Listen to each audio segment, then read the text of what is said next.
जय हिंद साथियों। आप आज बोर्ड पर एक चित्र देख रहे हैं। ये है ओल्ड पार्लियामेंट, मतलब पुरानी संसद, जो अब एक इतिहास बनने जा रही है। कल यानी 28 मई 2023 को 28 मई 2023 को माननीय प्रधानमंत्री नरेंद्र मोदी इसका उद्घाटन करने जा रहे हैं। वहीं पर आज इनके प्रधानमंत्री के उद्घाटन को लेकर के विवादों के बीच, क्योंकि विपक्षी दल ये चाहता है कि राष्ट्रपति महोदय द्वारा इसका उद्घाटन किया जाए, ये प्रधानमंत्री इसको कर रहे हैं तो ये एक गैर संवैधानिक है। इन विवादों के बीच जो है अब इसका उद्घाटन होने कल जा रहा है। तो आइए हम और आप अपने सामान्य ज्ञान के लिए बढ़ाने के लिए हम पुरानी संसद और नई संसद दोनों में अंतर जान लेते हैं। तो सबसे पहले हम बात करते हैं इस पुरानी संसद का। ये बड़ी खूबसूरत इमारत जो एक राउंड शेप में है। इस राउंड शेप में टोटल यहाँ पर हम देख सकते हैं कि यहाँ पर जो पिलर्स बने हुए हैं, ये इन पिलर्स की कुल संख्या 144 है। और ये जो डिज़ाइन यहाँ पर आपको दिखाई दे रही है, ये जो गोल्ड डिज़ाइन आपको यहाँ दिखाई दे रही है, ये डिज़ाइन ली गई है आपके मुरैना का एक मंदिर है, 64 योगिनी मंदिर। उस 64 योगिनी मंदिर की प्रेरणा से, उसकी डिज़ाइन की प्रेरणा से इसको बनाया गया है। तो ये तो एक प्रारंभिक जानकारी पुरानी जो संसद थी उसके बारे में मैंने बताई। अब मैं इसके फैक्ट के बारे में बात करता हूँ, फैक्ट्स बताता हूँ मैं आपको।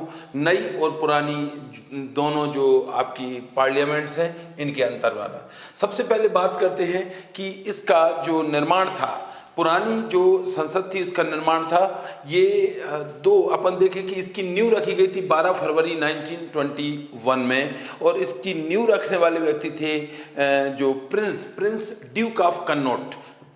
ये ब्रिटेन से ही आए हुए थे, जो वहाँ के राजकुमार थे, ड्यूक ऑफ कन्नौज। और इसका जो उद्घाटन हुआ वो तत्कालीन वायसराय लॉर्ड इरविन के द्वारा किया गया था, और वो किया गया था आपका 28 जनवरी 1927 को। वहीं कंपैरेटिवली हम नई इस खूबसूरत इमारत जो कि हमें गर्वान्वित करने वाली है, गौरवान्वित करने वाली है, ये जो नई संसद है, इसका जो नींव रखी गई थी वो 10 दिसंबर 2020 को रखी गई थी। प्रधानमंत्री नरेंद्र मोदी ने रखी थी। वहीं उद्घाटन भी प्रधानमंत्री नरेंद्र मोदी द्वारा 28 मई 2023 को किया जा रहा है।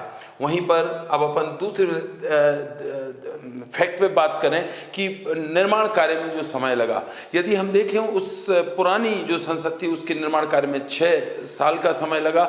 वहीं पर हम नई जो संसद है उसके निर्माण कार्य में मात्र 2.6 ईयर, मतलब कि 2 साल और 6 महीने के तकरीबन इसमें लगे।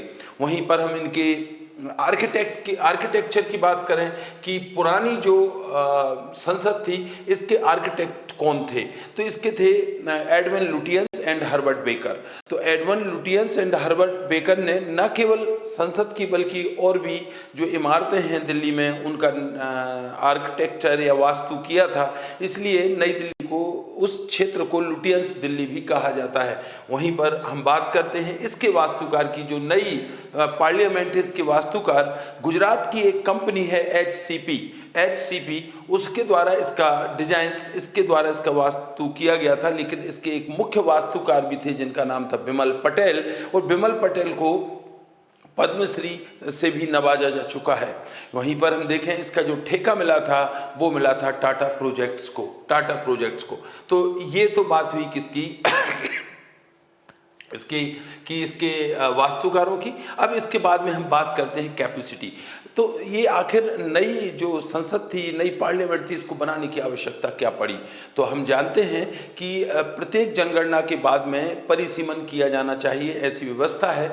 लेकिन यहाँ पर हम एक बात करें कि जो पुरानी जो पार्लियामेंट थी वो 1971 में निर्धारित लोकसभा और राज्यसभा की सीटों के अकॉर्डिंग थी। अब जैसा कि बहुप्रतीक्षित है कि लोकसभा और राज्यसभा की सीटें बढ़ती हुई जनसंख्या के साथ बढ़ाई जानी है, और इसीलिए अब नई पार्लियामेंट की आवश्यकता थी।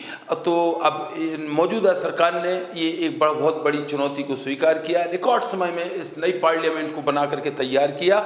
और इसकी कैपेसिटी दोनों को हम कंपैरिजन में देख लेते हैं।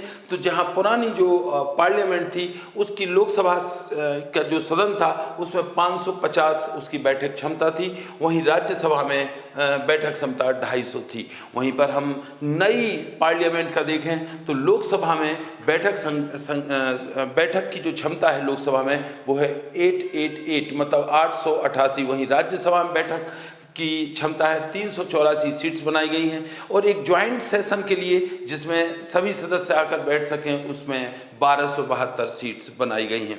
वहीं पर हम दोनों का क्षेत्रफल की बात करें कि कितने एरिया में ये जो पार्लियामेंट बनाई गई है, तो हम देखते हैं कि इसका जो क्षेत्रफल है किसका, पुरानी संसद का, तो वो है 566 मीटर व्यास है। इसका व्यास मतलब रेडियस कि ये कितने सर्किल में ऐसा बना हुआ है। वहीं हम इसका क्षेत्रफल देखें 64,500 वर्ग मीटर में ये नई पार्लियामेंट फैली हुई है। काफ़ी खूबसूरत ये पार्लियामेंट एक बड़े क्षेत्रफल में फैली है। इसी से पता चल रहा है, इसी से जानकारी मिल रही है कि ये इसका भव्यता और विशालता कितनी होगी। वहीं पर हम शेप की बात करें तो पुरानी जो संसद थी वो राउंड शेप में बनाई गई है और वहीं पर नई वाली जो बनाई गई है वो तिकोने शेप में बनाई गई है। इसके अलावा उसकी जो अगर देखें तो उस पुरानी संसद में 3 मंजिला बिल्डिंग थी, यहाँ पर 4 मंजिल बिल्डिंग बनाई गई है। बात करते हैं लागत राशि की, खर्चे की, तो पुरानी संसद में जो खर्चा हुआ था उस टाइम का 83 लाख रुपया। वहीं पर नई जो संसद बनी है इसमें खर्चा हुआ 1200 करोड़ रुपए का। तो एक बड़ा इन्वेस्टमेंट है, लेकिन ये एक स्थायी इन्वेस्टमेंट है, ये देश के गौरव की बात है। और एक देखें अपन कि अब आगे इसमें 300 पुरानी जो संसद है उसमें 340 कमरे हैं और इसका भविष्य क्या है। जो पुरानी संसद है उसका भविष्य ये है कि उसको संग्रहालय के रूप में तब्दील करके आम लोगों के लिए खोल दिया जाएगा ताकि पुरानी व्यवस्था को वो देख सकें। वहीं पर हम देखें कि एक और नया शब्द जो है ना चर्चा में है वो है संगोल। तो ये संगोल क्या है, तो संगोल एक ऐसी स्टिक है, एक ऐसी छड़ है जो कि चोल साम्राज्य से संबंध रखती है।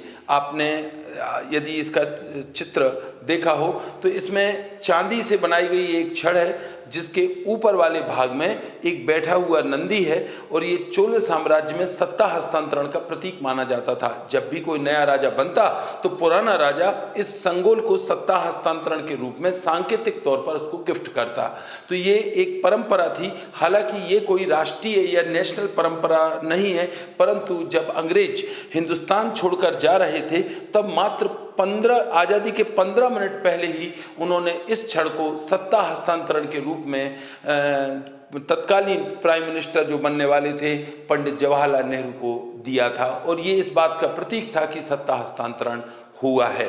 अब इस इतिहास की जानकारी जब मौजूदा सरकार को हुई तो उन्होंने इस संगोल को संग्रहालय से निकाल करके और वापस इस नई पार्लियामेंट में स्थापित करने का निर्णय लिया। और यही वजह है कि इसे भी इसके उद्घाटन के साथ ही संगोल को लोकसभा अध्यक्ष मतलब स्पीकर के दायां बाएं इसको स्थापित किया जाएगा। तो आगे और भी ऐसी जानकारी मैं आपको देता रहूँगा, आप इसको पढ़ते रहिए। सामान्य ज्ञान की दृष्टि से इस पर बनने वाले क्वेश्चन इससे बन सकते हैं। जय हिंद।